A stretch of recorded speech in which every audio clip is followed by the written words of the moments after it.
Ako pinagkakait na mas marami ako napanood na Vilma Santos movies nung bata ako. Pero meron mga napanood din ako Nora Honor at dahil mas naging close kami ni Ate Guy dahil nung 90s nasundo ko na siya, nakachika ko na, nakausap ko rin siya dahil gusto ko siyang kunin for front row before.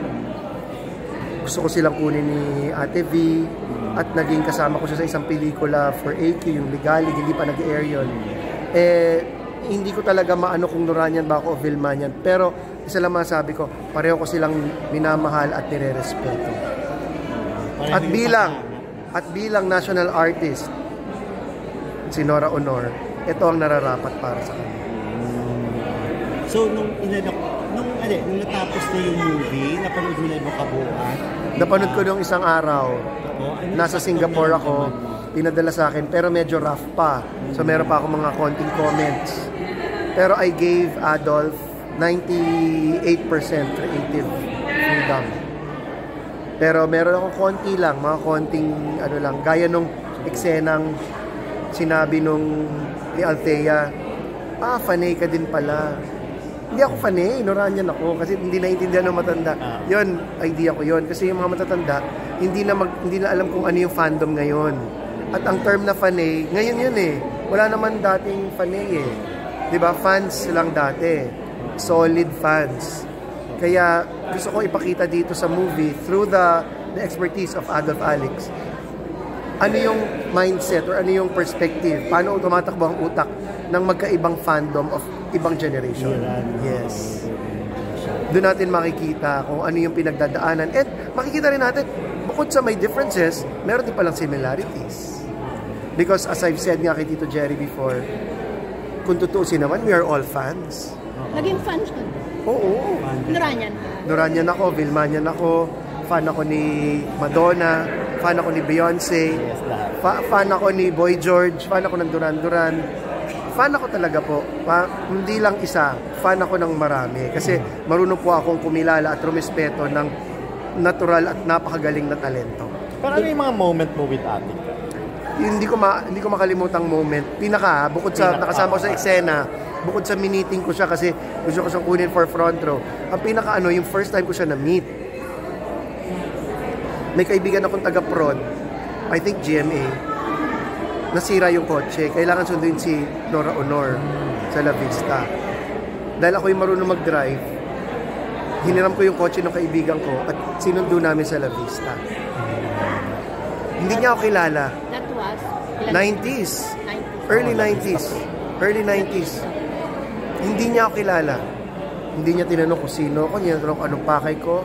Basta sinabi niya, ikaw may susundo? Sige. Sumakay siya. Tapos, palabas ng La Vista, nakita ko pa empty na yung gasolina. So, nagpark kami dun sa gasoline station sa may tabi ng church. I don't know kung Petron yun o Caltex. Basta nagpark kami. Habang nagpapagas ako at yung kotse doon walang tint, may batang pulubi na sumilip. Uy! Nora Honor! Sumigaw yung bata, Nora Honor. Alam mo, wala pang 3 minutes. Kinuyog na yung kotse. Yung gasoline station. Nagtaksaan na lahat yung kotse namin, gumaganon na habang ginagasan. Mami, kikwento ko. Tapos, of course, ang initial reaction ko ay, alis kayo dyan. Alis na tayo, pagkatapos alis na ako. Alam mo ginawa Nora Honor? Teka lang kuya po lumabas. Sa sobrang panic ko, lumabas din ako, naging hawi boy ako. Alam mo sabi niya, pila kayo mga bata. Gamit ang pera niya, kinuha niya yung pitaka niya. Pera niya to Nagbigay siya. May 20, may 50, may 100. Basta kung ano yung pera niya sa wallet. Hanggang naubos yung dala niyang pera. Anong year yun? 92, 93, 94. Basta maganyan. Hindi pa ako naggagawa ng sibak. Yun yung time na kakatapos ko lang ng M-Butterfly. Gumagawa pa ako ng mga Shakespeare plays noon. Tapos nakiusap na i-drive ko. Basta mga ganyan, 92 to 94. Hindi ako sure. Doon ko na-realize na ganyan pala si Nora. Kahit huling pera na niya. RS, ano ba?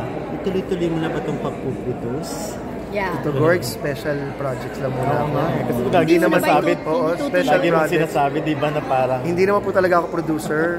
Pero ayaw mo. Supporter of the arts lang po ako. Nagsusuporta ako sa arts, nagsusuporta ako sa mga taong kilala at hinahangaan at nirerespeto ko. At bilang Nora Honor, Adolfo Alix, Loris Guillen, Gina Alahar, Bembol Rocco, Perla Bautista, Angeli Bayani, bilang mga taong tinitingala ko, naging fanay ako at napa-oo ko ni Direk Ato. Pero kasi, malapit kayo sa showbiz kayo ni Sam. Well, after itong nangyari sa lahat, after the election, wala kayong plano ni Sam na i-penetrate na talaga yung showbiz? Tito Gorge, ang gusto ko po talaga mag-concentrate muna sa Lux White. Lux White po talaga ang ano ko. Yun ang aking minamahal na kumpanya, yun ang aking minamahal na brand. Yun ang gusto kong palakihin palalo. Ngayon, kung on the side, mapalingat ako at may nakita ako magandang project, why not? So, pwede pa rin masundan.